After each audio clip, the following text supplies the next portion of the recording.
I want to share a story with you that just reminded me recently of the power of fitness. I had developed a blister which created a pretty nasty cut under my ankle from running, and it was really bothering me. I was having trouble walking around. I was hobbling around just a little bit because it was rubbing up against my shoe. But I had a long run coming up, and a little funny fact about me is I never wear socks when I run. I always, no matter the distance, I don't have socks on. And this concerned me because I wanted to do what I normally do and not wear socks, but I knew that I was hobbling around with this blister on my foot that was probably going to change my running gait. So the morning of my long run, I stuck a sock in my back pocket and said, hey, let's go give it a try.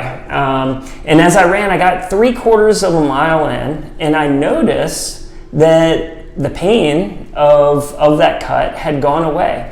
And I thought about this, and I said, well, why is that the case when I have been hurting for days from this little cut on my ankle? And it made me realize the power of fitness and the fact that endorphins had been released, which were helping me to deal with the pain. They were masking the pain, if you will. And this really made me, since I had a very long run to think about all of this, it really made me think about how many of us are coming out of a very painful year. 2020 was very painful for many of us.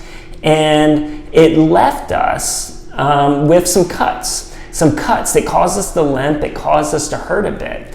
And what I want to encourage you with is that exercise is a great way, not the only way, but a great way to deal with some of that pain, to deal with some of those cuts. That through exercise and through the release of endorphins, we are able to have mental health that is hard to achieve without it. And we are able to move past obstacles and move through pain that is hard to do without it as well. You know, psychiatrists and counselors out there, one of the greatest recommendations they are offering now is exercise. And I can't agree more. So I want to encourage you to go after those exercise fitness goals that you have and allow that to replace and cover the pain that you might have had develop from a very painful year.